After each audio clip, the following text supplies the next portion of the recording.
Welcome back, everybody. We are back in another chapter of Second Chronicles. Second Chronicles chapter 29 to be precise. And I'm going to be honest, I'm excited. Are you excited? Good. Yeah, so today we're diving into Second Chronicles chapter 29. It's a powerful story of renewal, of restoration, and what happens when finally somebody says, okay, enough is enough. We are fixing this right now, today. Now, I wanted to kind of kick things off by reading to you verse 10 in chapter 29. It says, "But now I will make a covenant with the Lord, the God of Israel, so that his fierce anger will turn away from us." And this verse is sort of like the mission statement for the entire chapter. King Hezekiah is basically saying, y'all, it's time for a spiritual reset. So King Hezekiah becomes the king, and on day one, before he even figures out where the royal coffee machine is, he decides to reopen the doors of the temple. Now, why does he do this? It's because the people of Judah had drifted far away from God. Worship had stopped, faith was dusty, and the temple looked like that garbage that people keep saying, we'll get to that this weekend. So King Hezekiah, he gathers the priests and the Levites together, and he says, guys, we messed up, our parents messed up, but this ends with us, this ends today. Then he gives them instructions, clean this mess up. So they all get to work. They haul out years of spiritual junk, old idols, and whatever else had collected in those corners that nobody wanted to talk about. And once the temple was restored, King Hezekiah decides then to lead a massive worship service. There's music, there's singing, there's offerings, and the whole nation shows up. But instead of looking bored and checking their imaginary watches, the people, they come alive. They give freely, joyfully. They give so much that the priests are basically saying, all right, everybody, please, slow down. We only have so many hands to carry all this with.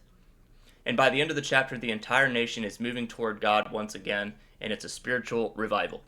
And all because one leader decided to say it's time to reopen what has been closed. What does this mean for us today?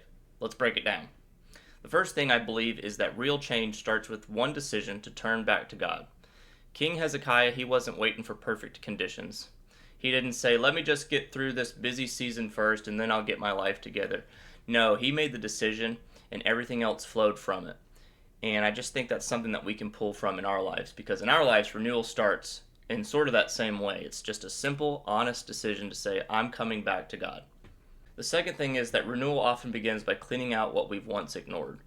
The temple had a lot of mess, a lot of clutter. I think our hearts can have a lot of mess and clutter too. Some of our spiritual closets are full of old habits, unconfessed sins, attitudes that we meant to deal with, or emotional junk that we've just shoved on the top shelf. And sometimes God's first step is just saying, let's clear out the mess so that God can move freely again. Next, I believe that leadership matters and our obedience influences others. We saw with King Hezekiah, he stepped towards God and suddenly everybody else started stepping towards God too. Obedience is contagious. Kind of like yawning, but in a good way. And last but not least, I think revival takes teamwork. This chapter wasn't a solo comeback story for Judah. Everybody got involved. Revival spreads when we all pursue God together. That's the spiritual equivalent of a group project that actually comes together and works the way that it should. So all of this brings us back to our key verse, which was verse 10. It says, "But now I will make a covenant with the Lord, the God of Israel, so that his fierce anger will turn away from us." Hezekiah said, hey, it's in my heart to make a covenant with the Lord. And that was the spark. Not the cleaning, not the music, not the offerings. Everything started when a heart turned toward God once again. It started with one decision, one moment, just one honest, God, I am yours again. So here's the challenge that I have for you today.